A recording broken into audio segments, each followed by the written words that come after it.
Yeah, good afternoon, everyone. My name's Stu Whytcross. I'm one of the co-founders and co-owners of Voyager Craft Malt. We're a small on-farm craft malting facility based in the Riverina, New South Wales, a little town called Whitten. I grew up on a cereal dry area farm, fourth generation barley growers. Long story short, got pushed off the farm and went to university and somehow managed to get into malting. We started a malting facility 10 years ago, working with a lot of growers, and we supply about 450 breweries and distilleries around Australia now, with single origin malts, enabling them to kind of tell a bit of a story about where the grain comes from. But more so, I guess what we've kind of discovered is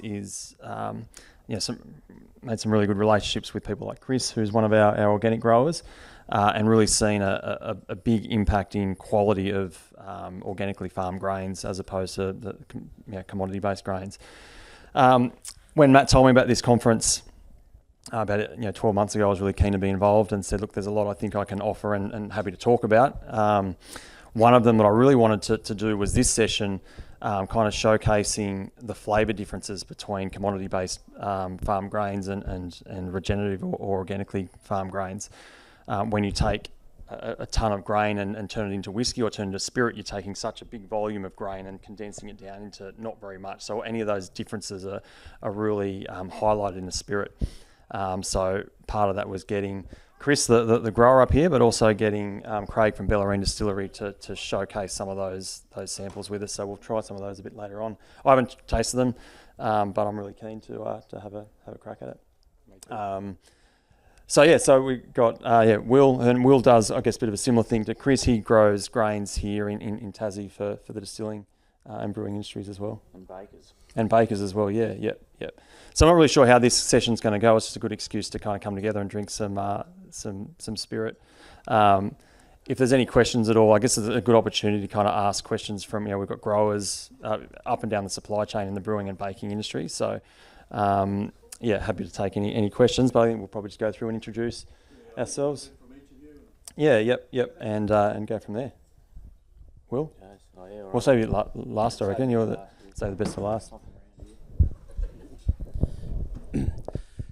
G'day. Yeah, Chris Greenwood's my name. We farm around 4,600 acres in the Riverina, about an hour south of the malt house, where any of our organic grain that we grow regeneratively ends up. It's just my wife and I and our three little kids. We are first generation farmers. My grandparents had a dairy farm 40 years, 50 years ago.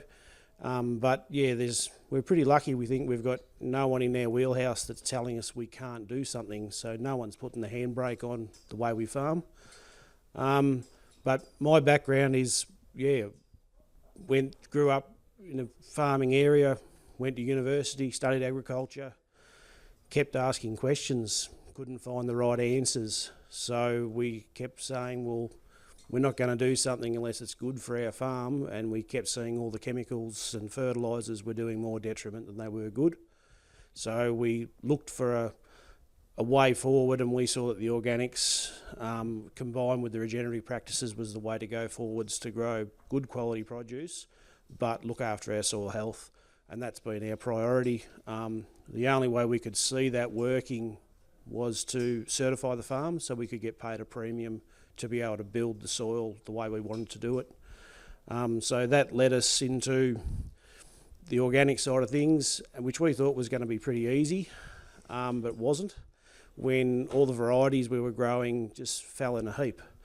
Once we took the fertiliser out from under the varieties, they didn't want to yield, they didn't want to produce protein, and we went looking for heritage varieties to be able to have a plant that actually had a decent root zone. So we went looking for what I knew as a good old variety of barley, which I'd heard that the boys at the malt house had, and they were looking for an organic farmer at the time. So two fellas turned up with Stu from Sydney, and it was about a 2.5 hour farm interview, wasn't it, Stu, where we toured the farm and they asked lots of questions that I didn't expect from two brewers in Sydney.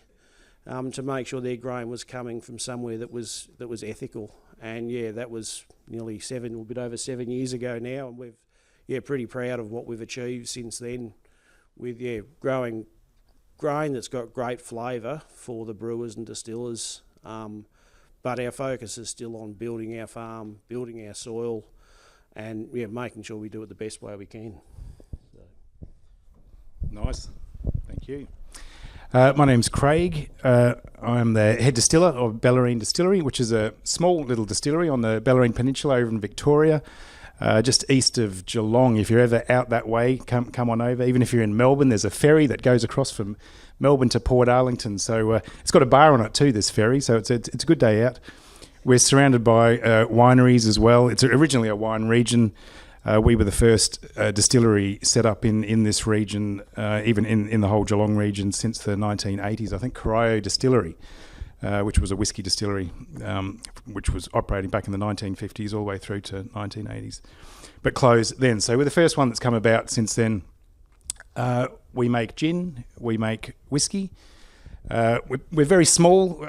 We do about 3,000 litres of whiskey a year, which is not much. To put it into perspective, I think Starwood does close to a million, and Archie Rose a lot more than that. But we are punching above our weight. We recently just won Australia's Best Single Malt in the Australian Distilled Spirits Award. So just blow my own trumpet a little bit there.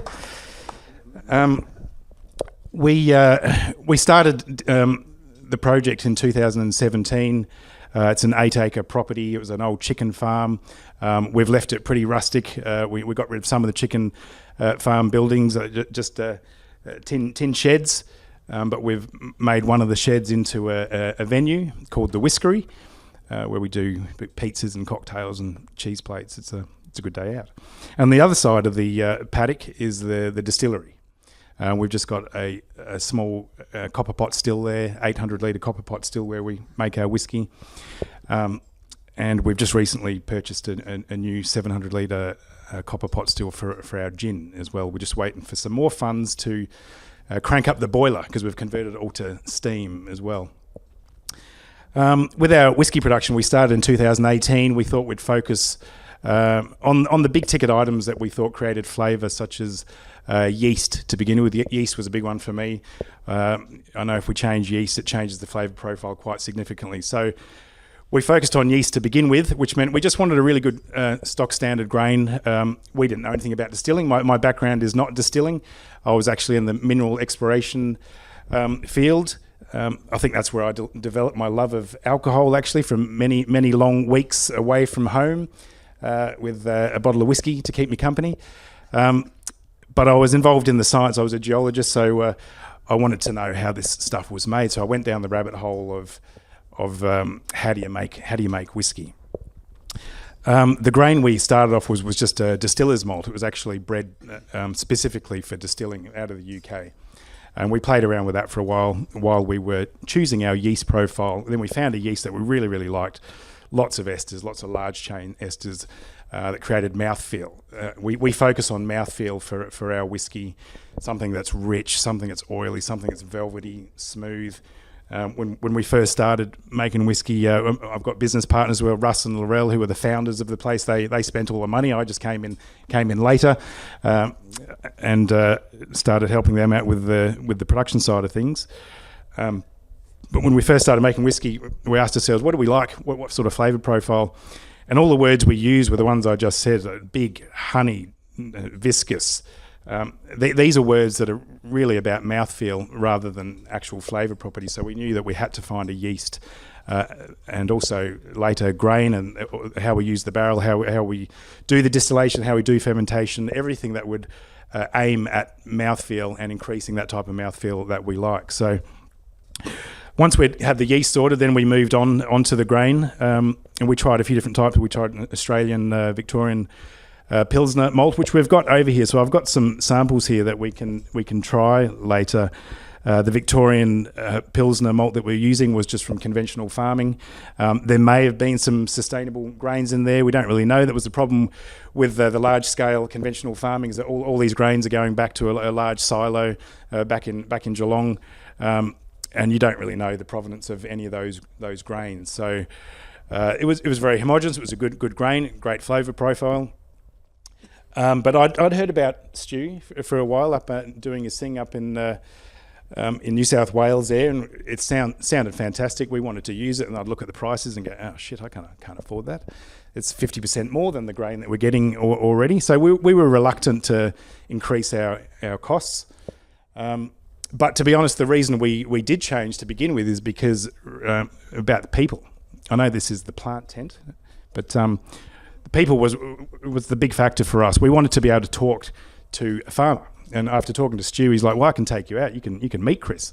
You can chat about what he does and get on the farm and learn all you want about it. And that was the clincher for me. It's like, well, if we can find out what's going on, because historically you just couldn't do that. You couldn't find out how the grain was. And we tried with some of the big malts. Like, where's this grain coming from? What sort of practices are going on? Where does this flavour profile come from?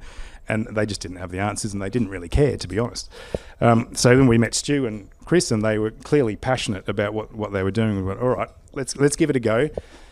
We thought we were going to take a hit on yield, because generally these grains have been bred over time, selected for yield. I mean, the Scots don't like to waste money, so they would choose grains that give good alcohol yield, and quite often flavour would not be the thing they're selecting for. So that meant flavour would take a back seat, and yield was the key. So we thought, well, if we're going to go for flavour, and that's what we thought we were going to be experimenting with Chris's grains, we thought maybe we'll get some better flavours, some different flavours, but we're probably going to sacrifice yield, and it's more expensive. But hey, let's give it a go.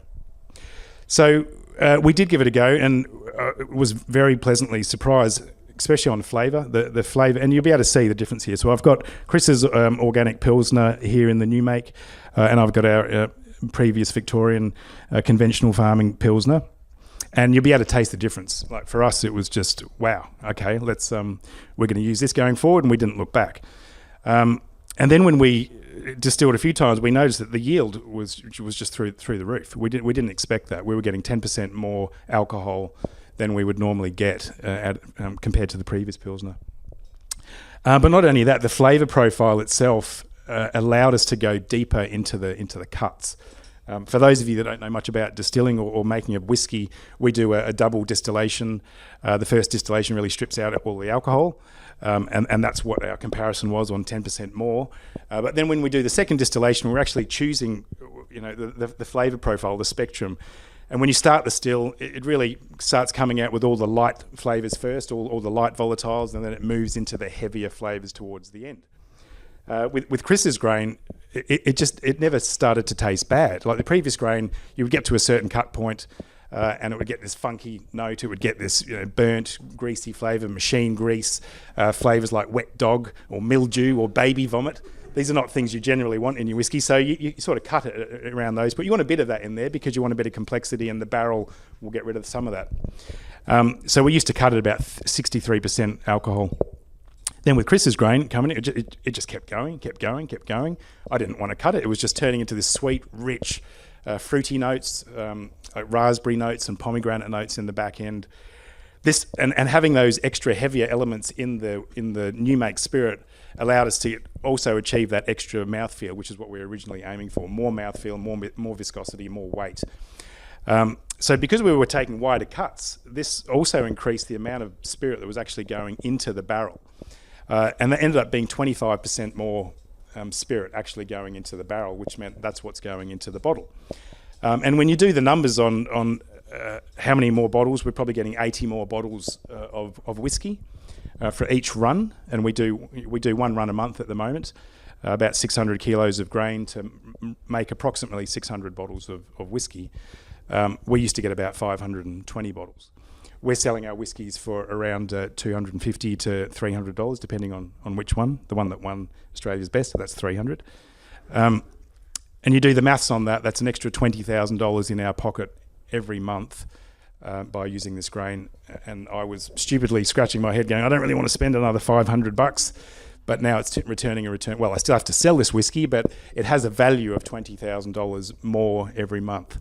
And I wasn't actually going to tell you all this because I know Chris is thinking, well, I should be charging him more. But it's worth it. It'll be interesting to see what you think. And I've also got you can see the coloured samples there. We can't call them whiskey because they're only 10 months old. Like I said, I only caught on that I should be using this grain late in our evolution. So it was October last year that we made the change to continually use the organic Pilsner.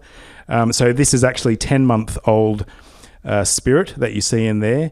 And I also happen to have, because I was doing these comparisons, these test work, just to see what happens. Does the flavour still show through after 10 months compared to the Victorian conventional farming Pilsner that we use compared to the organic? So that's what we've got there. We've got two new makes to compare the organic Pilsner and the Victorian conventional, and we've got 2 10-month-old spirits. When they're 2 years old, I can legally call it whiskey, but we can't call it whiskey at the moment. Otherwise, the ATO will be knocking on the door.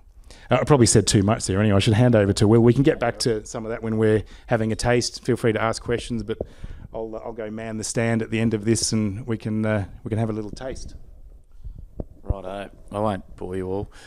So yeah, I'm sort of a Tassie operator. For those that don't know me, quite a few in the room know me. We're family farm, so I think we've had 200 years at the same place. So we are conventional, I think you'd say, in some, well, not full conventional, but something people underestimate is what I call social capital. So 200 years of farming, we have diaries from when they arrived, right through to what our landscape will do, what it'll work.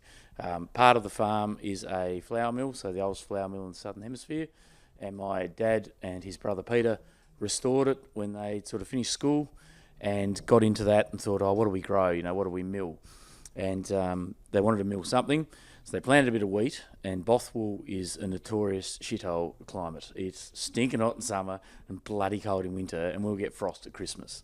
So growing things that flower is, like wheat, is quite a risky game, and Bothwell's only good for wool and cabbages. That's what great-grandfather used to say, but thanks to fossil fuels and things, we can now grow a few other crop options, and the frosts have disappeared. But in the 70s, when they started that mill up, they looked at all the different crops. Triticale was quite popular, rye, Sakali and Triticum wheat hybrid through modern breeding tools. They liked that. Bakers liked the unique nutty flavour because it was new, but there was no real uptake. And we had a lot of light sandy country, and they looked at direct drilling, so zero till, and this is late 70s. Use of Roundup as a chemical fallow, and then conserving your spring moisture over summer, sowing into the March window, taking that soil moisture profile and that organic matter on top, drilling into it, and then growing the rye. And rye grows like a weed, hence why you see it in all the cover crops and stuff, and then started milling that up. So that went on from the 70s right through, and we were using it as a renovation tool. We still use it in the farming system as a renovation tool now. And milling, I started milling when I was 16 with a food grade mill, supplying bakers. And I think the unique thing, how I might tie into this without rabbiting, is I grew up in a family business where we pioneered the deer industry and lots of different things, right? And we got vertical integration.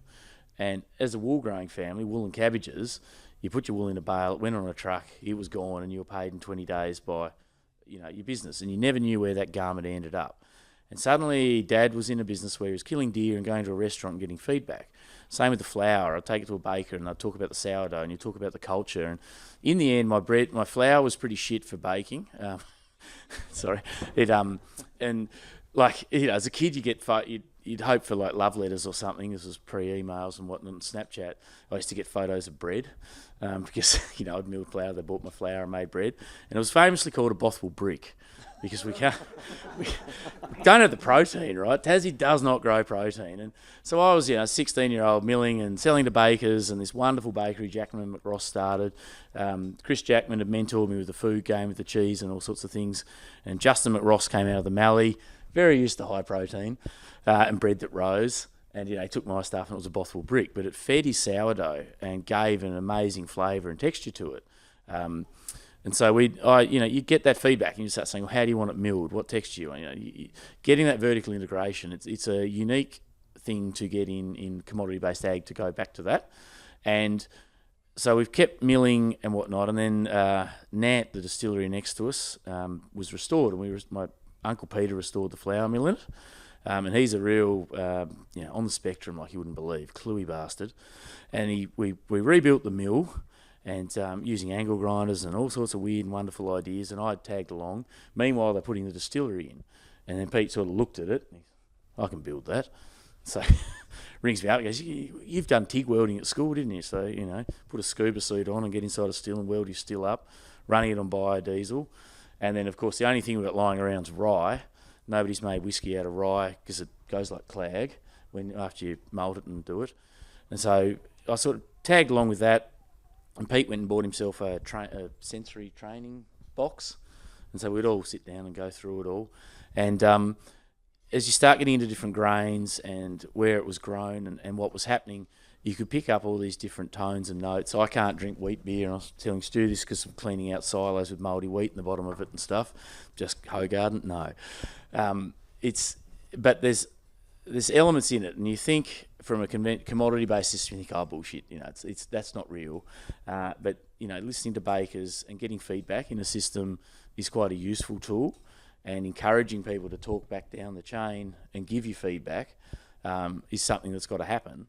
And so for us with this grain and things, I started to supply distillers, and I've imported a lot of different types of grains, lots of wheats to try and make anything other than a Bothwell brick, but it doesn't work. French reds, French white wheats, a whole heap of stuff out of Russia. Tim grew a bit of spelt. We've all tried lots of things, and just the day length of the thing beats us here. It gets too cold again on us, and we don't get the finish. But that's turned that into an advantage. So rye, it worked. Pete will put that into his whiskey with all sorts of weird and wonderful things, and started supplying other distillers, and you get the feedback. And what's intriguing as a farmer is you do your system, and I'm input based. I'm a stoichiometric. I'm a PhD in molecular genetics. I like balance and numbers, so I balance what I do, but I'm also strategic in timings and my belief of what I do. And it's funny to taste. I'll go and taste white make and stuff all the time, and see what's in it, and you can taste the year. As bullshit as it sounds, you can taste how that season went. If the grain pinched, if it had a run, what happened during seed said, I skipped urea that year, or I did it this year. It's intriguing, and then you get distillers and people that can pick up on and feed it back to you. And it's so easy to pass up these changes and subtle differences without believing in it until you start to experience it. And I think the big distillery just opened up here, and they came to the farm, and I showed them around my grains and explained the limitations of my system and said, this is how you're going to buy it, this is what it works, this is the price. And you're like, no, this is the price, this is why. And you push for it and try and say it. And I said to them, I can tell you if that's a Mallee rye or a Bothwell rye or whatever grain. And so they had the big grand opening, and everyone was a bit full by the end of it. And so they pulled out 5 bottles of white make and poured it all out. And myself and another grain grower up the northwest coast, 5 out of 5. And it's we can taste our grain. We know what's going on in here. So I think getting into the white make and stuff, you'll taste the difference between it. It's not just because it's all gone into one big silo. It's differences. And once you start getting to single farms and seasonality and all that sort of stuff, there's something in it, if that makes sense. So, since I was 16, I've been milling and getting this feedback. But it's intriguing now, distilling, because you're effectively pulling out your volatiles, all these ketones and things we're talking about. It's your volatile component, and it changes. But then crafting it into something is the other exciting part. And I think, building it into businesses is always the intriguing element of it. Yep. Are there any questions for these guys? Right, one there, then me. Since you have got yield and flavour benefits from using these identity preserved grains, what is the proportion that you would usually spend on your malt grain? Is it a real cost saving, or is it one of those ones like bakers complain when the price of flour goes up, but in effect, the proportion of that in a loaf of bread is actually Yes. tiny compared to the labour costs and the transport costs of delivering that bread in a wholesale context. So is it a real cost saving? So the question is the cost of the grain a real cost saver? So the cost of the grain for us, we were spending about $1,000 previously on the grain. Sorry, is that after it's malted? Yes. 600 Yeah. kilos. Yeah, for 600 kilos of grain, we were spending about $1,000. For Chris's grain, it was about $1,500. So it was a 50% increase. But we're getting about 600 bottles. So the extra increase, a $500 increase, ended up being, not even $1 a bottle, around 80 cents a bottle.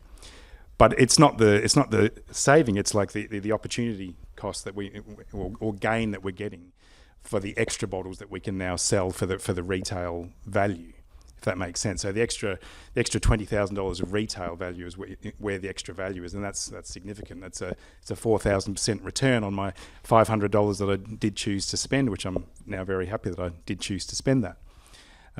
I just need to sell more bottles now because I've got another 80 bottles, but that's okay. I just need to win more awards, and you guys need to buy some more. Does that answer your question? It does, because it's a good way of selling this whole concept to other farmers and to maltsters and to... Exactly. Yeah, that's right. I don't know if anyone saw Stu's talk before about it's only 4 cents more in a beer. It appears that it's only $1 for us extra to use organic and regeneratively farmed grains. Yeah, I think that was the real reason I wanted to bring particularly Craig up here to talk about this, because I think when people think of and as a malt supplier, we see it all the time. Craig even alluded to it. Was like, I'd love to use Stu's stuff, but it's 50% more expensive. Used the analogy before that you can double the price that a farmer gets at the farm gate of the grain, and it adds less than 4 cents to like a schooner of beer. In this case, the way that they're processing it means they've got less wastage from it. So and the reason I wanted Craig here was that I think a lot of times it's like, who pays for the premium on organics? That gets passed down to the consumer, and is the consumer willing to pay? We've got an example here where no one's paying for it. Like there's a real benefit to it. It's a $20,000 benefit by using farm that's grown the way that Chris grows it. I think it's when we get that recipe right. For so long, farmers have been trying to grow these grains into baker's specs or big beer specs, where the specs that distillers want are completely different to what big beer, the specs for making Asian style lagers, where the majority of Australian barley is going to. And us working in that niche space means that we can actually, grains that Chris is growing, give him a premium for it that gives a tremendous benefit outside of the story and the flavour and everything else, an actual financial benefit to using grains grown in this way. I think it's a really unique kind of, well, it's not a unique story. We see it a lot with distilling, because traditionally on organic farms or regeneratively farmed grains, the protein content is much lower, which means that there's more extract, so it's natural in a distilling space that a distiller will get higher extract from some of these grains. But in terms of the flavour profile, something we never thought about, and actually getting benefits by having wider cuts was something that we never really kind of thought about. And from a farmer's perspective, so it's adding complexity to my business in a larger scale operation. It adds complexity. And so I've priced myself back to a point where it's equivalent to growing a 4.5 tonne barley crop dry land. Right? And as I say to the guys, I'm not going to do less than this, because I can just go and grow a commodity and just get paid. And it's simple. And you get guys that'll go, the pricing, you get that all the time. You're just like, no, you just pay this. It's lower yielding, but you're getting that single point consistency. And in a business of distilling where you're trying to create a simple profile, like when you think about a lot of alcohol or things, you're going to taste it, and Glenfiddich tastes like Glenfiddich, Oban tastes like, a lot of that high volume. When you want to get into those more subtle, unique flavours and profiles, having grain that just keeps changing and chopping makes that system very hard for you as a distilling business or a baker or whatever. But teaching your staff to learn about that grain, understand systems, and look at seasonality. You see it in wine. Wine's quite good at showcasing it and talking about it. Just yesterday I met with seed breeders that are offering me a variety for whiskey next year out of barley, which is the step up from Planet, which has been our fallback for barley. And I'm kind of like, okay, let's talk about it. And it's been bred around a sensory evaluation panel, which, 5 years ago, it's when they started that. And now I've got a commercial French seed company saying, could you please bulk this for me? And I'm like, right, yep, let's go. And I know we can make a living. But there's other intrinsic benefits just beyond that initial variable cost of input. It's your systems-based approach of thinking how else do we get consistency, and it gives the farmer confidence as well. To add to that, we we're building our farm whilst we're doing this. We're already seeing, so we're 8 years down the track with our property, which was traditionally a rice growing property. We've changed irrigation practices, we've changed how we treat the soil, and we're just starting to see 8 years in, our yields are increasing. So we're hopeful that in the next 5-10 years, as our yields increase, we can actually reduce our price to these guys as well, so that, well, it's going up 4,000% first. But we've just what Will said. We've based our price on what we can. If we farm the farm, we're all business people.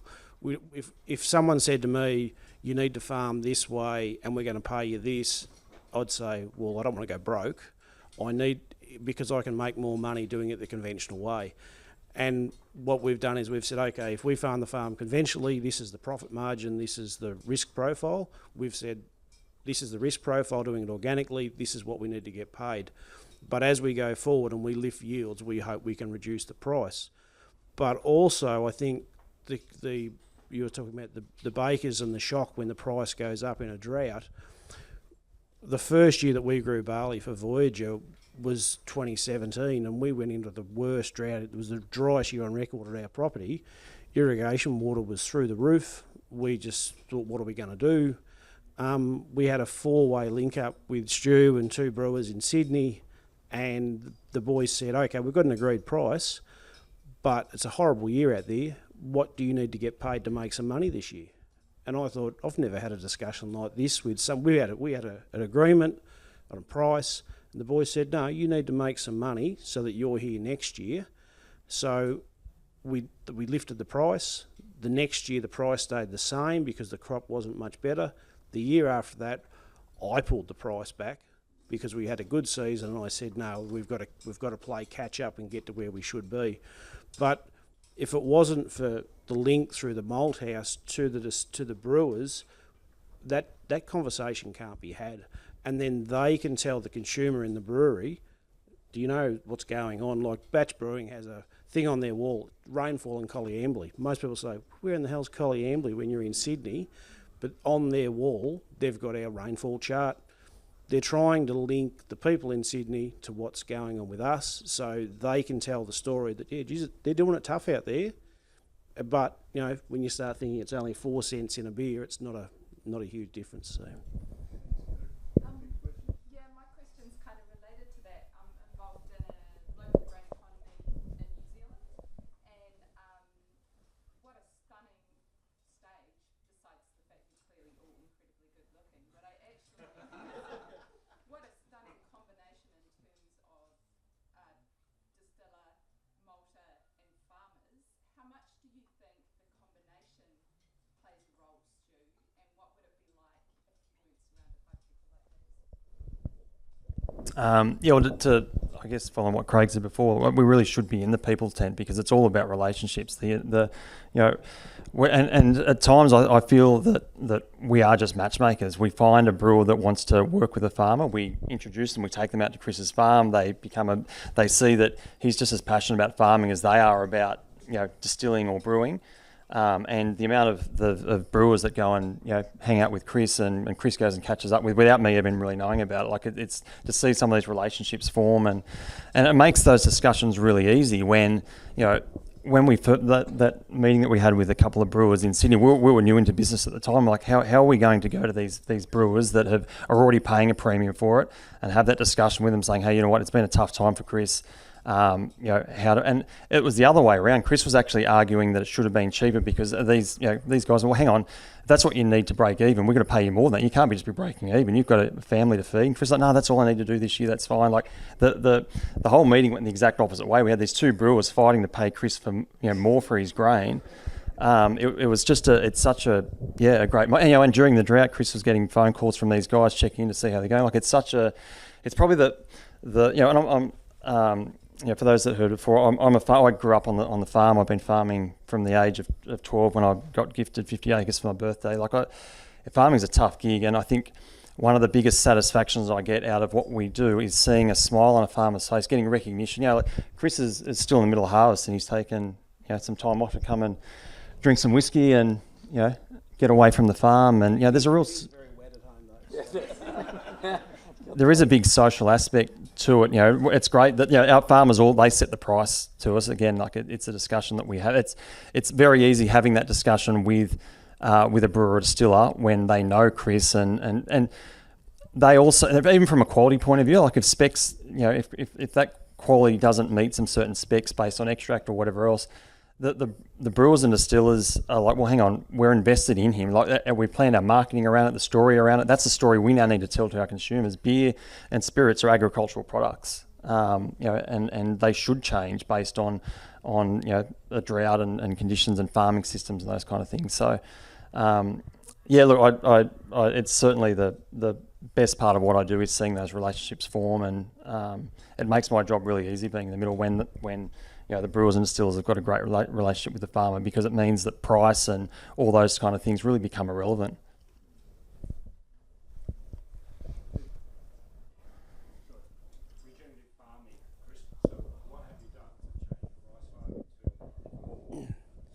What have we done? We've made heaps of mistakes.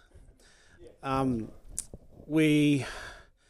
before we bought the property, so like I said, went to university, got taught the way that everybody does it. Got 5 of my really good mates that are all agronomists, pretty well respected in their fields.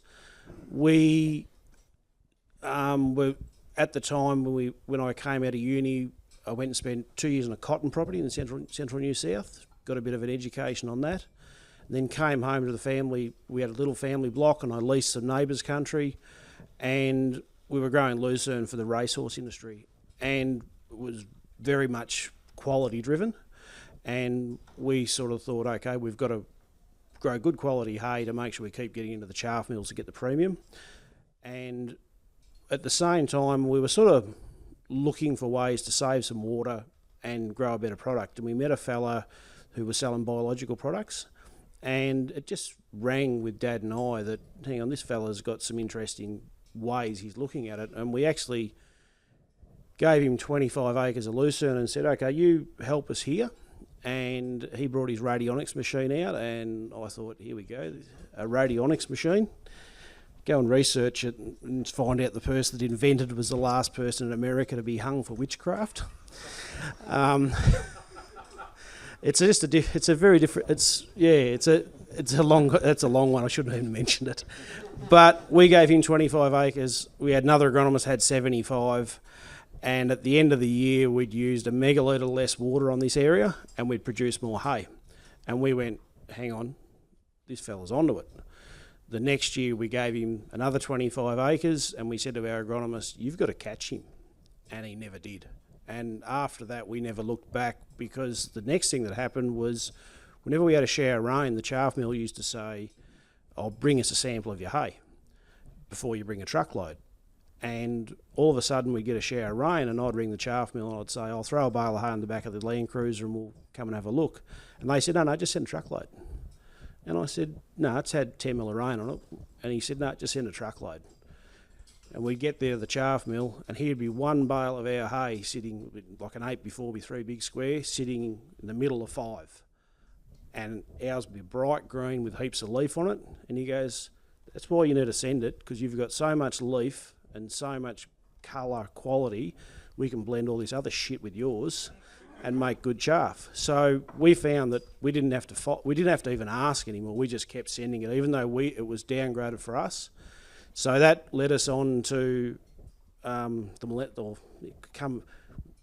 back of that, we had pretty awesome drought in 2008, 2007, and we had no irrigation water. So I went and worked in southern Victoria for an agricultural contractor, and everything that I'd been taught in the way of farming, they tipped on their head. I grew up in the Vic Mallee. Everything was about conserving moisture. Went down to Skipton. Everything was about getting rid of it. They had raised beds to get water off paddocks. They burnt stubbles to dry paddocks out. And I just went, this is just stupid, but it works. And when we had our firstborn, and my wife said, time to stop contracting, let's go back farming. So when we went home, I just questioned everything. Why are we putting chemical on? Why are we putting fertiliser on? Because what I've seen with these guys down south, just flipping the system on its head, just made me question everything, and I still do. And I actually ran into one of my university lecturers. We were about 2 or 3 years in organic farming, and he's created some microwave technology for weed control. We went to a field day, and Graham asked me what I was doing, and I told him what I was organic farming, and he said, I got through to one of you. And I said, what do you mean you got through to one of us? And he said, you question everything you do. He said, I wanted to teach you guys to look for answers to your problems. And he said, and you do. He said, you don't sleep at night, do you? And I said, no, I don't sleep. I lay in bed, I read whatever's on social media, and then I go and research it, and then I go and look at who's made this work, how have they made it work, can I make this work where we are? So that led us, and that's what, he was so proud that I think outside the square, and that's really all I've done.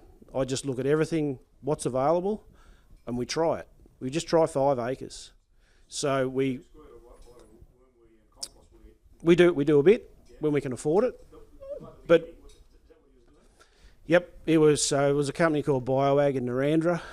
They've based all their principles on Arden Anderson's research out of the US. Arden's I don't know if you're familiar with him. He's a doctor who's focused on soil health, healthy soil, healthy plants, healthy people. And we've certainly stuck by that, and that's how we look at, and we see it over and over again. So we grow a lot of cover crops. We try and zero till as much as we can in our cover crop phases. We do have cultivation in front of our cash crops, but we try and keep it to an absolute minimum. We run Angus cattle, crash graze, another income stream for the farm. We're pretty proud that we use a lot of compost that's originated from Sydney. We feel that's our link back to the city. Our grain goes to the malt house, goes to the we can't bring the piss and the shit back out of the consumer, but at least we can bring some food waste back and use that compost. So yeah, we're just trying to complete the life cycle. Like I'm probably just telling you is what you've heard plenty of times today. We've just got to recreate the cycle, recreate the water cycle. And that's how we've built where we're at. But our focus is soil health, soil carbon, and if we're going to do something that's nasty, can we do something good to repair it?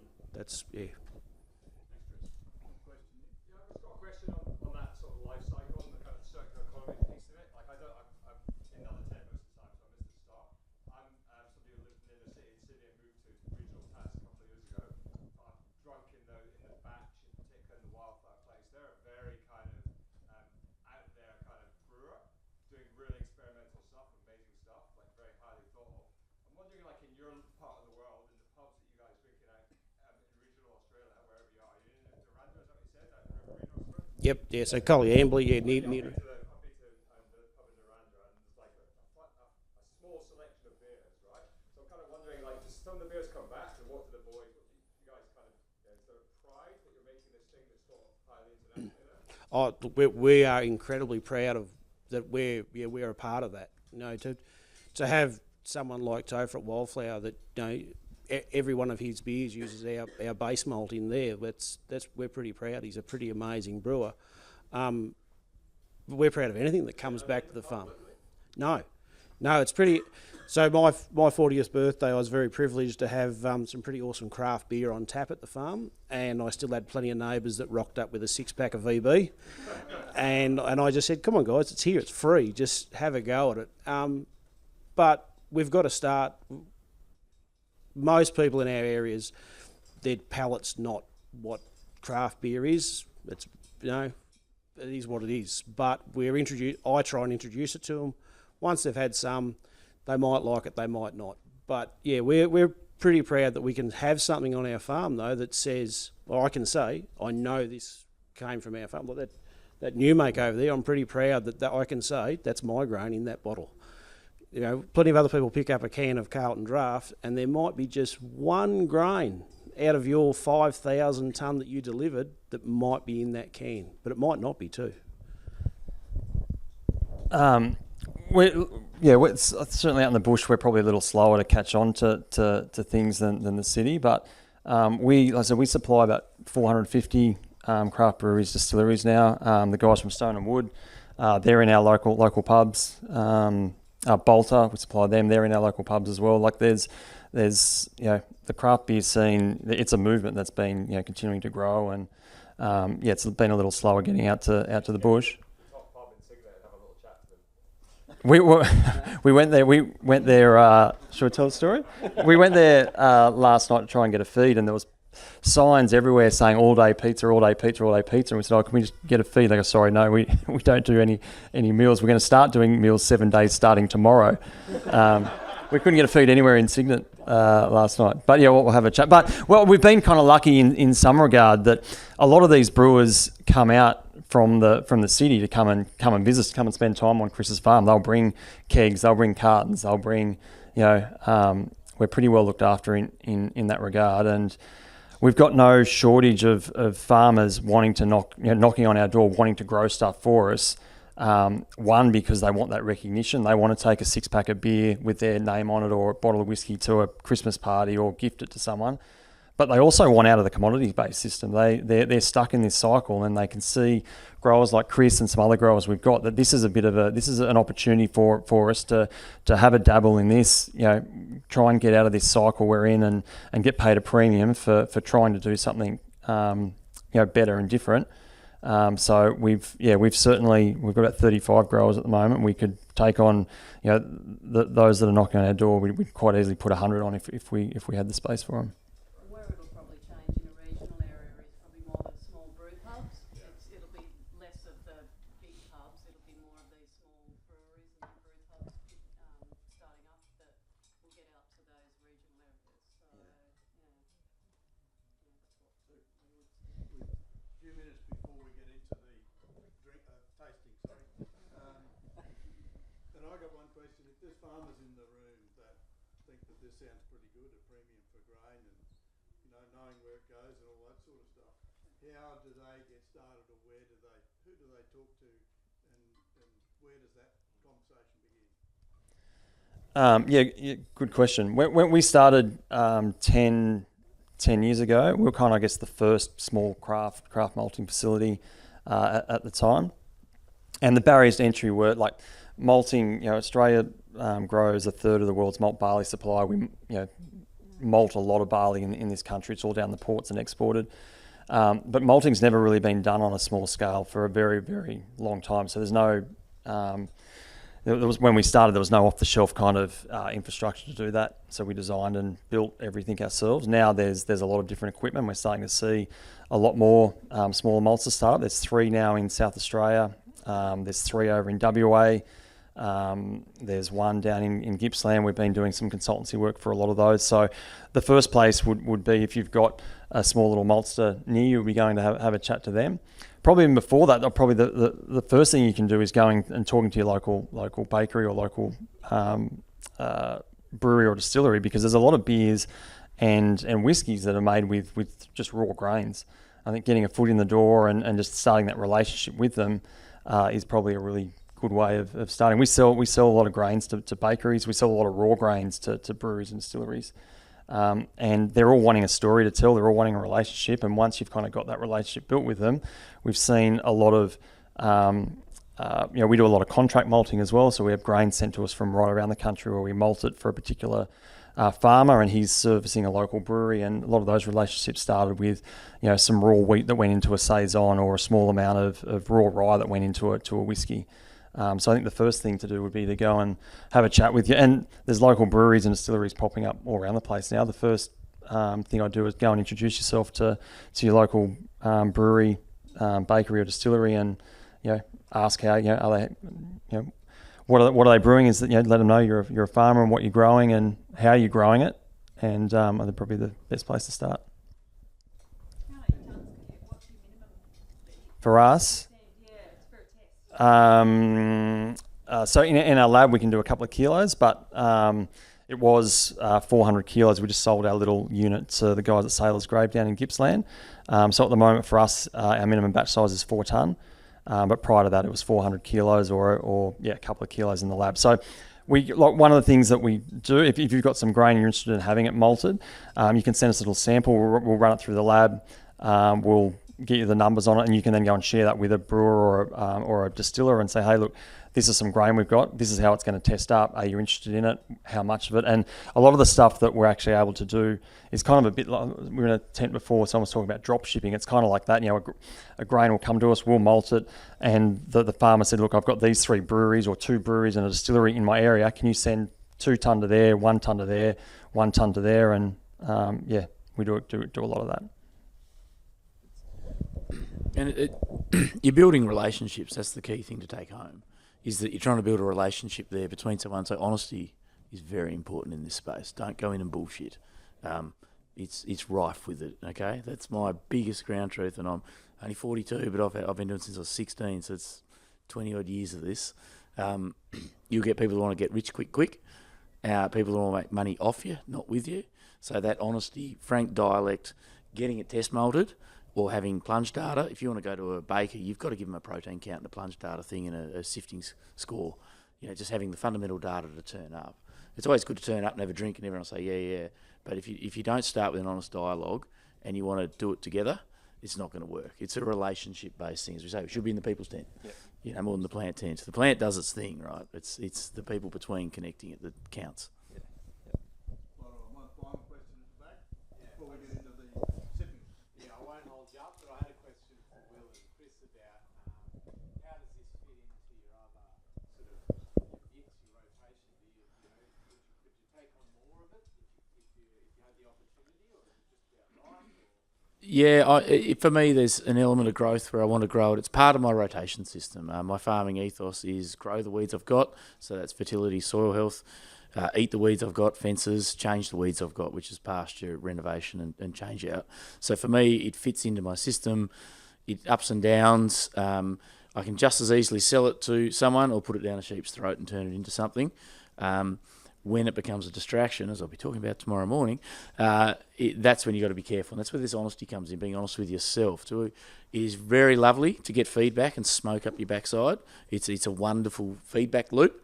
But is it the right thing for you? Is it the right thing for profitability? Is it the right thing for the system and the opportunities you have? So it's, for me, it's a distraction from my core business. However, I like that feedback. I enjoy what I'm doing. And, I'm doing different things to soils, using lots of biosolids, salmon waste, fish feed, all sorts of stuff. And so it's kind of intriguing for me to hear feedback from a distiller or someone. And they'll kind of say, what did you do, man? I was like, oh, shit, that had 80 tonne of fish on it. But that's actually the grain they like. And then other stuff, it's had a hard year, they don't like it at all. And again, that channel of dialogue. And for me, I've got to be very self-aware it's a distraction, because it is very easy to get yourself into a feedback loop of being distracted. And so you need guys... you've got to look at the capacity of the business you go to and be honest about how much grain you're going to use, and how it fits into your business. And then you've got to say, should I be doing this or not? Which is another critical step. Yeah, I agree totally with that, Will. We only grow organically what Voyager wants. We do have some overflow, of course. If Stu says he needs 200 tonne of schooner barley, we aim to grow 400. So that if we do have a tough year, we've still got the 200. At the moment, the difference between the malt price and the organic price is massive. We've upped our cattle herd from 180 to 280 because we're making more money out of cattle than we are out of organic grain in the convention just into the stock feed market or into the but. So we're structured the farm to be that way. So we've got plenty of room to increase production to do for there, but it fits good in our program, and it's got to fit in the rotation. And yeah, we've actually got some country we bought a couple of years ago that we haven't certified because there's a lot of work in farming a farm organically, and to plant 1,000 acres of organic crop takes us a month, and I can go through the fence into I call it my conventional ground. We're still growing cover crops and that on there, but I can plant 1,000 acres in there in a week. So it's a bit of balancing act, staff. Yeah, everything's got to come into play. But for us, it's the part of the farm where I'm happiest, and I love it when these guys come out to the farm and. We got one fella brought his caravan and his kids, and we cooked him up a camp oven, and he loved it. And then we worked out he was a vegetarian.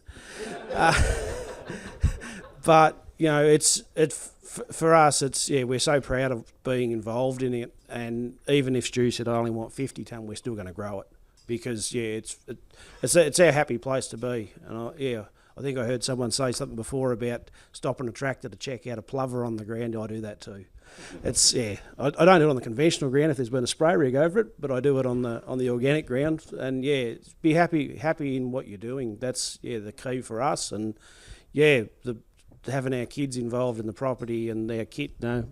My young bloke's taken up shooting with Stu's young bloke, and it's got a real family feel about it. It works good for us, and it's part of the system.